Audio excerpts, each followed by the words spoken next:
Hello दोस्तों, कैसे हैं सब। मेरा नाम है हिमांशु और मैं स्वागत करता हूं आप सबका आपके अपने चैनल कॉमिक वर्ल्ड पर। तो चलिए दोस्तों, शुरू करते हैं राज कॉमिक्स में डोगा हिंदू है सीरीज की आखिरी कॉमिक्स डोगा का कर्फ्यू का तीसरा और अंतिम भाग। सामने डोगा है। हमारे पास हथियार कहाँ है? ये मेरा कर्फ्यू है। कहा था कि हथियार लेकर सड़क पर मत आना, फिर क्यों आए? हमारे पास हथियार कहाँ है?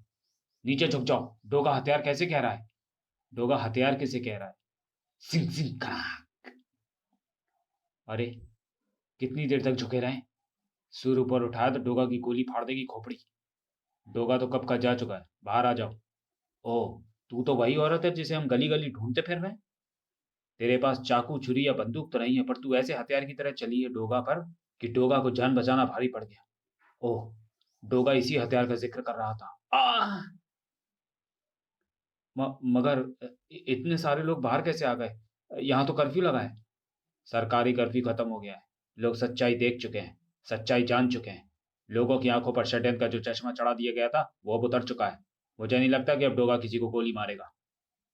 देखो क्या कह रहे हैं लोग। डोगा बेगुनाह है। इंसानियत का रखवाला है डोगा। सबका रक्षक है। डोगा मजहबी नहीं, वो रात का रक्षक है। मोनिका की आवाज लरज उठी थी। भैया, आज आपके कारण डोगा बेगुनाह सिद्ध हो गया।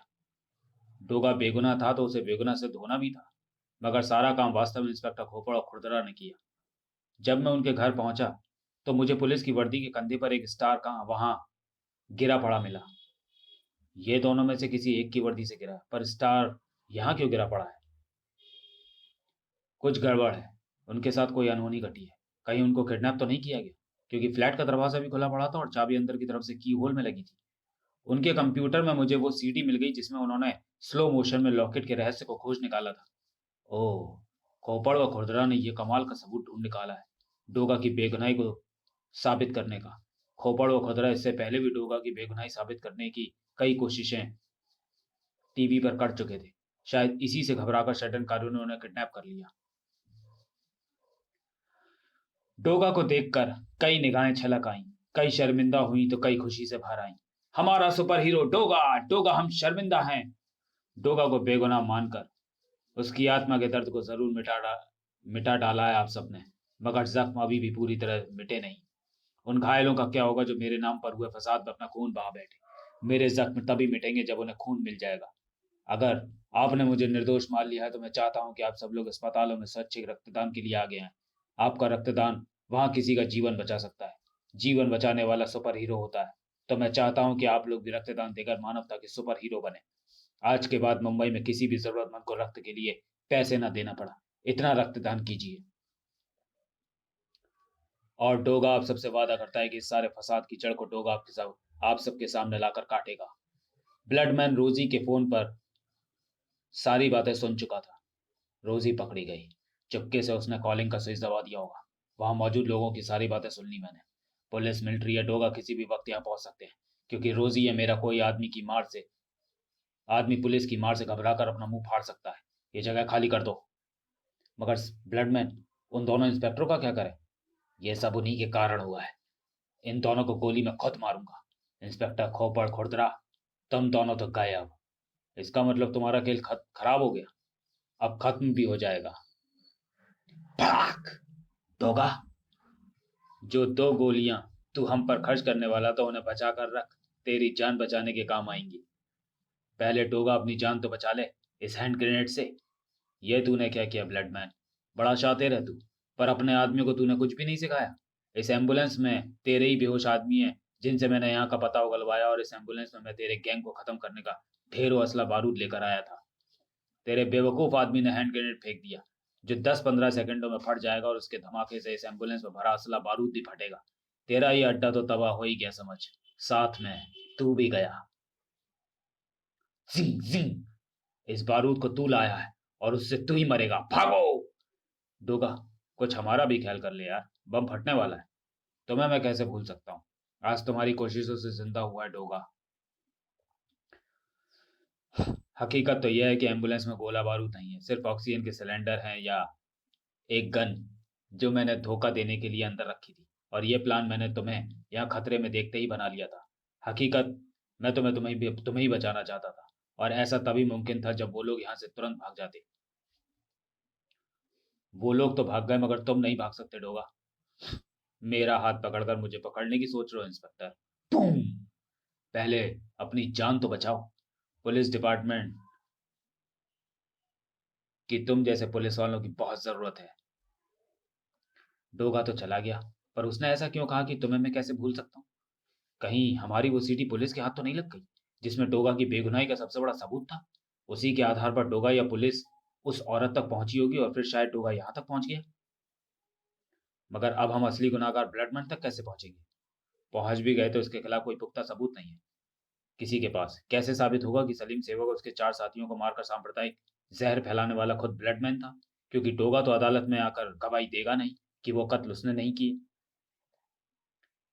मैं सोच रहा हूं कि डोगा जैसे शख्स ने ब्लडमैन जैसे खतरनाक अपराधी को बचकर क्यों जाने दिया। अगले दिन के न्यूज चैनल ने दी एक सनसनीखेज न्यूज रिपोर्ट। अब होगा दूध का दूध और पानी का पानी। डोगा पर जिन 5 एजेंटों के कत्ल का इल्जाम था, उनमें से एक जिंदा बचा। सिटी अस्पताल के डॉक्टरों के अनुसार उसकी हालत में सुधार।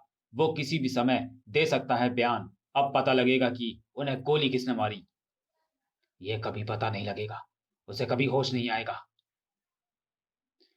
कल लोग कहेंगे कि अपना भेद खुलने के डर से डोगा नहीं उसे भी गोली मारी। हा हा हा हा। किसी को पता नहीं लगेगा कि तुझे गोली डोगा ने नहीं, मैंने मारी थी। नहीं डोगा, मुझे मत मारो, मेरे छोटे छोटे बच्चे हैं। डोगा, गोली मत चलाना डोगा। ये क्या हत्यारे? उस दिन भी तूने आवाजें बदल बदल कर ऐसे ही कहा था, तो तूने ही की थी वो 5 हत्याएं। खबरदार, कोई आगे बढ़ा तो गोली मार दूंगा। सिंह! नहीं, अब तू गोली नहीं मारेगा ब्लडमैन। अब डोगा तुझे गोली मारेगा। बहुत सारी गोलियां लाया हूं मैं तेरे लिए। सिंह! एक एक करके तेरे शरीर में झोंकूंगा। सिंह सिंह! मगर तू उन गोलियों से मरेगा नहीं। तेरे शरीर में भरा एक एक बूंद खून निकलेगा। खून का धंधा करता है ना तू? आज इतना खून निकलेगा कि खुद तुझे खून की जरूरत पड़ जाएगी। मगर पूरी मुंबई में कोई तुझे खून नहीं देगा। जिंग! तू खून के लिए तड़प तड़प कर मरेगा। जिंग जिंग! अगर किसी ने तुझे खून दिया, तो ये डोगा का ऐलान है कि वो डोगा की गोली से मरेगा। फिर उसे वैसे ही तड़पता छोड़कर चला गया Doga. Thank you inspector. Inspector होपड़, इस योजना में मेरा साथ देकर तुमने मुझ पर लगे दंगों के आरोप से मुझे मुक्त करने में मेरी मदद की। इस लांछन के साथ जी नहीं पाता डोगा। इंसानियत का तकाजा था कि मैं तुम्हारी मदद करूं। फिर अगले दिन शहर के प्रमुख अस्पतालों में एक एक वैन खड़ी मिली। अरे, ये वैन डोगा ने भेजी है। उस पर उसके साथी कुत्ते सवार हैं। वैनों में दान किया हुआ वो सारा खून है जिसे ब्लडमैन अपने ब्लड बैंक के जरिए ब्लैक मार्केट कर रहा था। मुंबई ने डोगा से खून मांगा था। डोगा ने लोगों को खून देकर अपना वादा निभाया। सभी जरूरतमंदों को खून पहुंचाकर डोगा ने ब्लड बैंक का रोल निभाया है। हाँ, ब्लड बैंक डोगा। लोग दुश्मनों की चाल को समझ गए थे। हम जानते थे कि डोगा रक्षक है, और हमें ऐसे शैतानों से सावधान रहने की जरूरत है। दंगों की आग भीड़ में छुपे गुंडों ने भड़काई थी। थोड़ी ही देर में होने वाले स्पेशल टेलीकास्ट में सबको पता लग जाएगा कि गुटके की खुरचन में मिले ब्लड के कण और ब्लडमैन के खून की रिपोर्ट एक ही है। और सचमुच ब्लडमैन खून की कमी से तड़प तड़प कर मर गया। इसकी लाश ढोने के लिए वही ट्रॉली लाए हैं जिसमें हम गली के आवारा मरे कुत्तों की लाशें ढोते हैं। इसकी लाश को भी कुत्ता गाड़ी में ले जाएंगे। वो इसी लायक था। कर्नल जैदी अपनी फौज के साथ वापस लौट रहा था। कुत्ते चोरों और चौकीदारों में फर्क करना जानते हैं। जिस इंसान के साथ कुत्ते भी वफादारी दिखा रहे हैं, तो इंसान होकर मैं भला उसे गलत कैसे समझ सकता हूँ? काश मैंने अपने कर्तव्य के प्रति डोगा जैसे कानून हर नागरिक में हो। और काफी थक गया डोगा लोमड़ी के बारे में सोच रहा था। थैंक यू लोमड़ी। मगर एक दिन तुम्हारा रहस्य भी जान कर रहेगा डोगा। समाप्त। तो चलिए, सॉरी, तो चलिए दोस्तों, वीडियो को यही समाप्त करते हैं, और इसी के साथ समाप्त होती है डोगा हिंदू है सीरीज। तो मिलते हैं फिर किसी डोगा की किसी अगली सीरीज में, अगले वीडियो में। तब तक के लिए धन्यवाद।